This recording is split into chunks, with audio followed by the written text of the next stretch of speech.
Hi, Kristen with Desirable Dog Training. I have a question for you. What is a dog behavior you wish you could fix? Okay, write that down. And recently this week, I asked that same question on Facebook, and I got a lot of responses. So I'm going to be going over 10 of the problems and a solution to them, as well as a surprise at the end. So stay tuned for the end of the video for my surprise.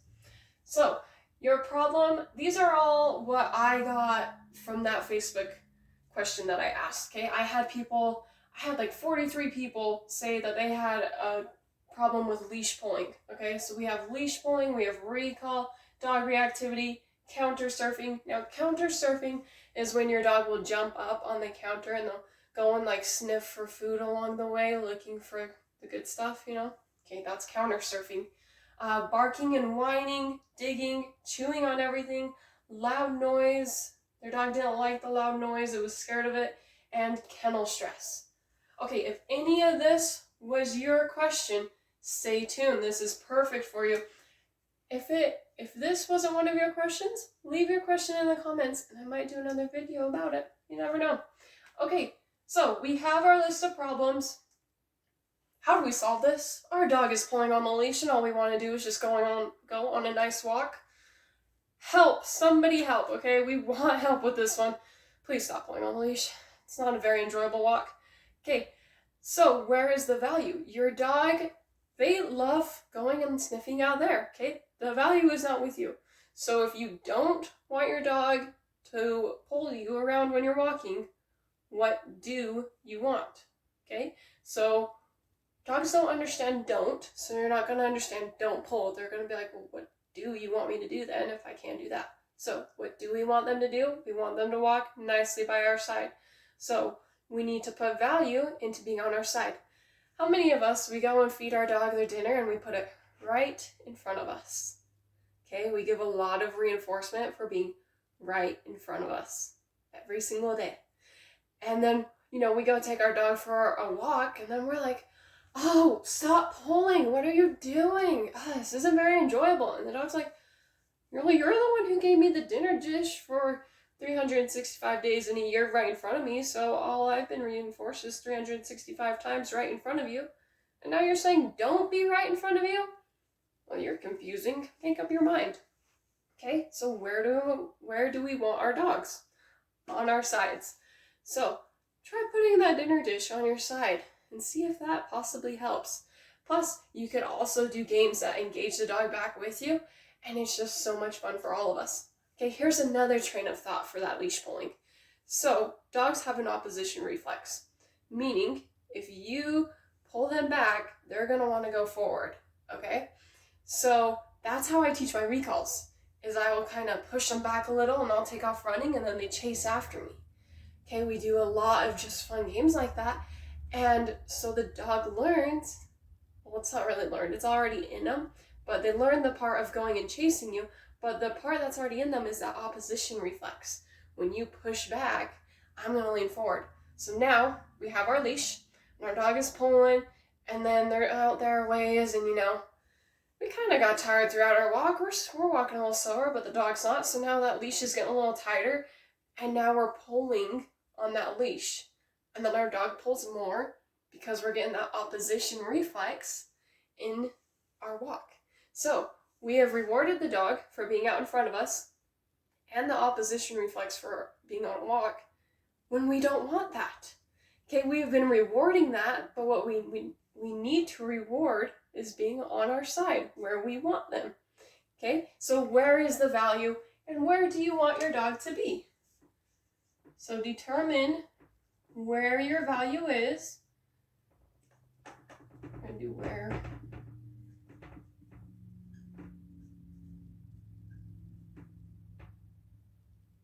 Alright, so where is the value? And then figure out where you want that value to be. Do you want the value to be with you on your sides? Or, yeah, I'm just mindlessly watching you, do your own thing. Dog's going to pull. Just warning you. Okay, now the recall. Going back to this, where is the value? Where is the value for your recall?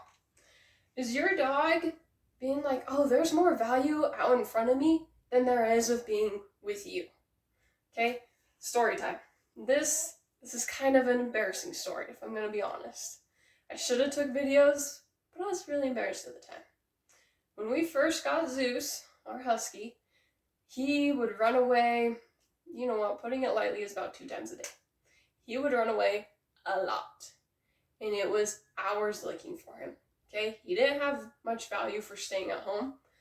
But once we started playing games, we started engaging his mind, getting him thinking, building value for me, building value for being at home. You know, that running away problem seemed to go away. And now I can take him for a walk, and he can be off leash, and as soon as I call his name, he'll flip his head around and come right on back to me. Now that's coming from a dog that, you know, he didn't really know his name at all, or any words, when we first got him. We got him when he was roughly a year old. And now he's turned into a pretty good dog, where he stays home, where he can be off leash on a walk, flip his head around as soon as I call his name. Even when he's at a dog park, if I say Zeus, he'll flip his head and then come right on over. Okay, dog parks are like a huge distraction. That's a tough one, and he really likes playing with dogs. But we've built in the value of all the value that I have to play with him, is built it in, and now there's a lot of value for coming when you're called. Your name has value. I have value, so being around me, all of that really builds up and gets great behaviors. So with value alone, we have already checked off 2 of these problems. Okay, dog reactivity. So dogs, if your dog is reactive, they're going to be looking at another dog. So first off, you need to observe their temp and catch this before everything all happens, okay? So your temp is the tails, ears, eyes, mouth, and their posture. So we got temp. So observe that, and when you see your dog about ready to kind of go at another one, that's when you need to bring their focus back, or even before then. If you know your dog is dog reactive and you see another dog, get your dog's focus with you, get them engaged, be like, hey, life is cool. You know these games that we did at home and they were super fun? Well, we're going to do it around another dog. And these games are still super fun. These games get the focus back to the owner. The dog's not going to care about that other dog when you're playing with the dog. If you're mindlessly out there scrolling through your phone, walking your dog, and then all of a sudden your dog snaps and goes off at another dog, you need to be a responsible dog owner. And, oh, you see another dog coming? Okay, let's play these games that we learned. Okay, can you give me a hand touch? Awesome. Okay, let's keep doing that if that's all that you know. Okay, if you know other games, let's trade it up. How about you offer me a fast sit or a fast down? A dog's going to be paying really close attention to you, and especially if you shape the behaviors and you do the sits and downs, like how I teach them, where it's if I say sit, it's sit on the first command and you sit fast. I want you to focus and engage with me. Okay, it's a really good tool to have in your back pocket as compared to sit, sit, sit, sit, sit. Okay, that dog that's dog reactive, if they haven't sat by now, you've lost them. Okay, so you need those solid behaviors so that another dog can pass by and you can bring that attention right back to you. And guys, not all dogs want to be dog reactive. Okay, they might have had a little rough start going up, but we can change that, no problem. Okay, so observe the temp and play games with your dog. Engage their mind. All right, counter surfing. Don't we all love this one? Okay, now your dog, you know, there's kind of value for jumping up on the counter and getting that nice steak that you had out. I mean, all they had to do was jump up on a counter and they got rewarded. That's awesome. Okay, there's 2 things that you can do about this one. You can either manage it and never leave steaks out or any food out ever again. Okay, you've managed it, your dog will never do that again. Or you could train it. Now, with the training, if you train in a way that's like, leave it, or leave it. Okay, when you say leave it really only applies when you're watching. Okay, if the dog knows you're not watching, they're gonna go get it and they're gonna go see what it is. So if you train through games of choice where you're just rewarding your dog's behavior, like, oh yes, I love that decision that you just made. You're making awesome choices right now and I love it. Then your dog, they'll walk by and they'll be like, oh yeah, there's a steak, but I'm going to choose not to because I can do that. I'm a cool dog. And then you're going to be sitting there like, did you just walk past that steak? Oh my gosh. And your dog's like, yeah. You know all those games that we played where you let me choose? Well, I thought it just kind of applied to real life, and I can walk past this steak right there. Like, yeah, no big deal. And you're like, I was in the other room. I totally forgot I even had a steak there. And your dog's like, I didn't forget, but I just made the right choice because all of that reinforcement I've got for making choices, and you've allowed me to make a choice. You allow me to think. You don't do the thinking for me. You allow me to do it, and I can make really good choices. Okay? So, choice training.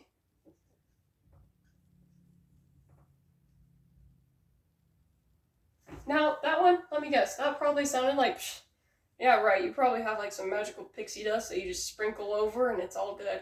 Guys, it's real, okay? This isn't make-believe. It's not this is gonna sound awesome thing. It's real life. All of this, guess what? My dogs have been through the same exact stuff. And we've worked through it, and they've done great. All through letting them think, where is our value, and just rewarding what I like, the responses that I like. All right, barking and whining. Okay, Sarge is gonna win the award on this one. Sarge is the dog that we have that will bark. Why does he bark? Because I usually pick Zeus first, and I go do stuff with Zeus. And after I get done, I'll go do stuff with everyone else. So Sarge is over there saying, hey, I'm gonna bark, I'm gonna whine because you're not playing with me and I really want attention, okay? I just want your attention already. Okay, that's what most of your dogs are gonna bark. Now, your dog could bark because someone goes and they knock. Okay, that's good if they knock. If your dog barks when someone knocks, that's a really good security system right there. Okay, but I'm assuming this is the other barking that I was referring to earlier, where it's kind of like that annoying barking of you're just shaking your head like, what are you doing? Okay? Now, your dog is over there saying, hey, I really, really, really want your attention. Can you please get off the couch? And can we come play? Can we do something? You know, it's kind of fun when we do stuff together. And you're like, I just want to sit here. Go do whatever. And your dog's like, no, I really, really want to. Dogs are kind of like kids sometimes. They're very persistent and needy. Okay, so barking and whining, how do you get rid of this problem?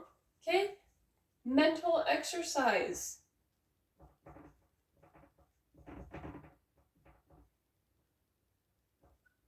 Okay, mental exercise. All these games that I've been talking about and choice training, that's all letting the dog choose. And after you play a couple games, dog's not going to be barking or whining anymore because now they have to think about what they just did and they're kind of like, wow, that was a really fun game. Wonder when we can do it next time. I'm going to be really good though until then in case, she sees my good behavior and she wants to reward it. Okay? All of that kind of just fades away. Digging, okay, dogs will dig for a couple reasons. So they can dig because it's really hot outside and they want to dig because they want somewhere cooler to lay.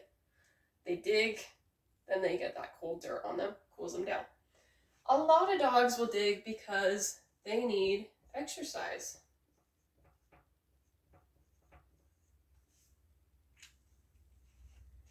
Okay, they have a lot of pent-up energy and they want to go do something, so all they have left to do is just dig. Okay, you're not doing anything with them, that's all they can figure out to do is just, I need to dig. I have a lot of pent-up energy, I don't know what to do. So that's what they resort to is digging. Now, the dogs that have been scientifically proven to live 18 to 20 years, they get an average of 2 hours of exercise a day.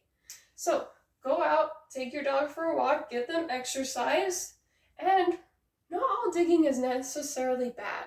Okay, I'll go take my dogs out for a walk and I'll go let them dig. They go and hunt for mice. So they use their nose, they're sniffing around, they find a mouse hole and then they start digging. Never really have much luck with finding mice, but they're digging in, okay? And they get a good shoulder exercise. All of that digging really works their shoulders. So I like it when my dogs dig because it works their shoulders and it helps with agility. But if you're like, oh, I just never want my dog to dig, go exercise your dog. And then that'll get them tired, their energy will get out, problem solved. Boom. Okay, chewing on everything. Okay, this question, I don't know if it's a puppy or not.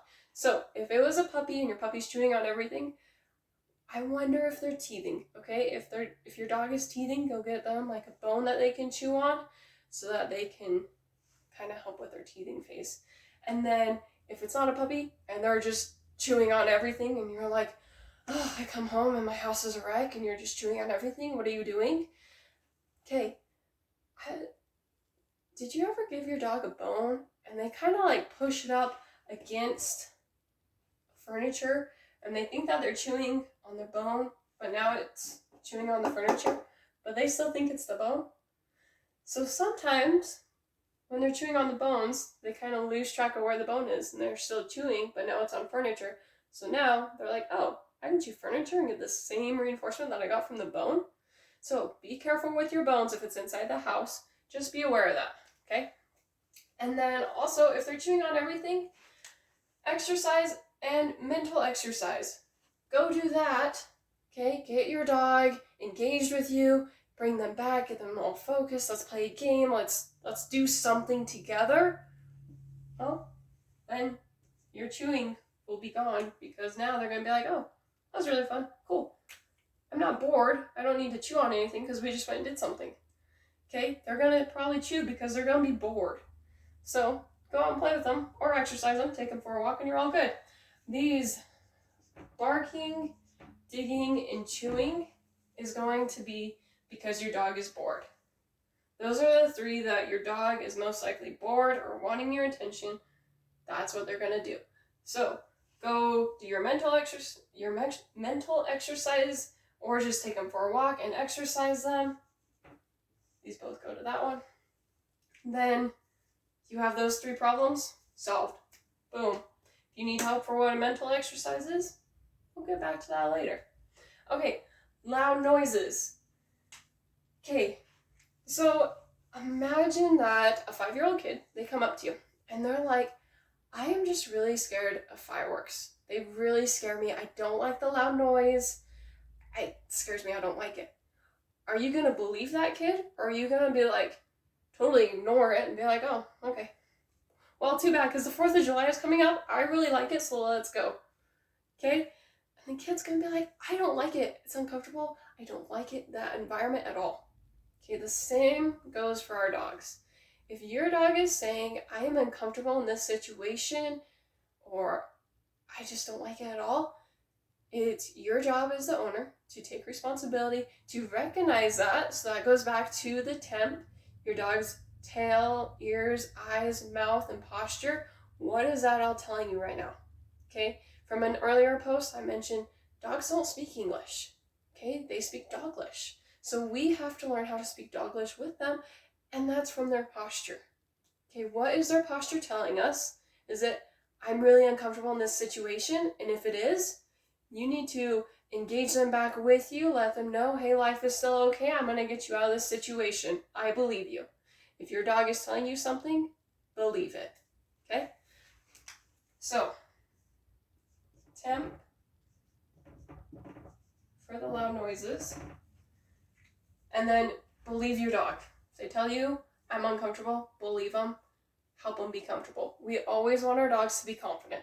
We always want to bring them up, make them confident, makes training a lot easier, and it builds that trust in between both of you. Okay, kennel stress. Okay, so let's go back to where's the value. So where's the value for kennel stress? Well, if your dog's stressed out in a kennel, I think the value is outside of the kennel because they don't want to be in it. But also, how do you look at a kennel? Do you look at a kennel as like, oh, you're so annoying, go in your kennel? Or, oh, I don't want you to do that, go in your kennel. Okay, it's kind of like a timeout at that point in time. And who likes timeouts? Nobody. So, neither would dogs, right? So, if you're using it for that and that's how you see a kennel, then your dog is going to get very stressed out. They're going to hate going in that kennel. They will never want anything to do with it. Now, for everyone who's like, oh, I don't want a kennel, don't worry about it, I'm okay without it. Okay, stay hold on to that, okay? Stay tuned, because sometimes you need a kennel. So if your dog is over here like, oh, I just really don't want in that kennel, we need to build value for being in the kennel so that they know it is okay. So if your dog is stressed out about the kennel, you need to build value. Okay? Build value, and then they will love the kennel. When I was first working with Zeus, with going in his kennel, he hated it. It was almost like bloody murder, and he's like pawing at the door and everything. Next session, he loved it, and he'll drive right in. So, how are you looking at a kennel, and how do you train it? Okay, we train him like, oh, it's just fun, lighthearted. Kennels are great. Also, just for kicks and giggles, one day we might be like, hey, get in the kennel and come right back out. Oh, that's awesome, good job. And they're gonna be like, wait, you didn't leave me in there forever? Wow, okay. And then they're gonna be like, hey, kennels are actually really fun to go in. Okay, we need to build that value up and keep the value with the kennel. I can go from Zeus, who is bloody murder, oh my gosh, I don't want to go in that. As soon as I close the door, he's like, get me out of here, ah! I don't want to be in here. Throwing a big fit as a 1-year-old, to now I can open the car door and I have a kennel in there and he jumps right in. We can go to a show. He can chill in a kennel with all these dogs walking by him. This big environment that a show brings. And, he's chill. Plus, if I need to get his focus back to me, regardless of where we are, I can go with, hey, if I have a kennel near me, I can get your focus right back on me, easy peasy. So he'll drive into the kennel, and when I say drive, like he is running to the kennel, gets in there. And then when I go and open the door, he sits in the far back of it, so I can have the door open, look around, okay, no one's coming, okay, you can now come out. So why do we need value for a kennel, and why is kennel training important? Okay, this is going to be your worst case scenario. Imagine that you needed to take your dog to the vet and your dog had to stay at the vet overnight. So they're going to have to stay in a kennel, but the vet alone is going to be very stressful. If you tell your dog that only bad things happen in a kennel, you have the vet stress that will be on the dog, plus now I have to go on something I really hate. Are you kidding me? I don't want to go in there, guys. And then they're going to be all stressed out. Or would you rather have a dog that they walk into the vet, kind of stressful, and then, you're not there anymore because it's nighttime and they have to go in the kennel by themselves. So then the vet techs will go take your dog to the kennel and your dog's like, oh, I know kennels are a safe place and I will be okay here. Kennels are good. I am good with this. I can relax. This is okay. I'm used to this. My owner put a lot of time into her kennel training and I like kennels. Okay, which of those two scenarios would you like? And that's for the worst case one of going to the vet. So, you have all of these. So we have our problem, we have our solution of what we're going to do with it. Now, I told you there's going to be a surprise. So, here's my surprise. I'm going to be opening up my classes. Okay, my online and my in-person classes. More details somewhere in this post. Okay, now my foundation classes, they go over all of this. Now in the class description, it might just say, sit down, stay calm, recall. But there's like a underlining value of so much more to it than just that. We are taking all of those basics to the next level, and that's why it's so much fun. Oh, I love it. I love it when I open classes. Okay, so which class do all of these go to? Okay, leash pulling, that's going to be in my Foundations 2 class. Now, why is it in Foundations 2? Why can't it be in Foundations 1? Oh, also as a disclaimer, you have to take Foundations 1, Foundations 2, and then you can do like nail time, competition, obedience, rally, and agility. So, back to the question of why is leash pulling in Foundations 2? All these other dog trainers, they say I can do it in that first class. My dog will learn sit down, stay, come, recall, and loose leash walking. All in 6 weeks. Why are you saying it's going to take 10 weeks because each course is 5 weeks? Okay, so I want really good solid behaviors and I want you to have success. So I have purposely gone through and outlined all of my classes so that you have success with your dog. I don't want you to start out from ground zero and all of a sudden it's like, we just barely learned 2 plus 2 and now we're going to throwing half the alphabet into a math equation. Okay, that doesn't make much sense. That's hard stuff all of a sudden. Why did we just jump to that? So I want to create a really good layer. Okay, can you do 2 plus 2? Can you do 2 plus 3? 2 plus 4? Way to go. Okay, so plus Foundations 1, it builds value for you. So once you have value for you, your loose leash walking and your recalls will come so easy. So easy, okay? So that is why loose leash walking is in Foundations 2. And now for recall, you can get some of the recall in Foundations 1. It's kind of a 1 and 2, but mainly in 2. So you learn a couple games in Foundations 1, but Foundations 2 is when you really learn your loose leash walking and you have a lot of fun with your recall games. Those things are fun. I love them. I love teaching them and I just love playing them in general. Okay, dog reactivity. That's going to be Foundations 1 because you can learn how to bring your dog's focus back to you and what to do in certain situations. Counter surfing, Foundations 1. Your dog will learn about choice, their choice in training, and how to shape behaviors, how to know what you like, what you don't like. Your dog will all learn that. It's going to be black and white. Barking and whining, Foundations 1, because really the dog just wants you to come and do something with them. Digging is also going to be Foundations 1, same with chewing on everything, because these 3 were all your dog really just wants you to go do something with them, that mental exercise and just exercise in general. So that's all going to be Foundations 1, where you can start learning about fun games to do. And then, of course, you can always bump it up to Foundations 2 to keep playing more games that engage them. Okay, a loud noise. This one,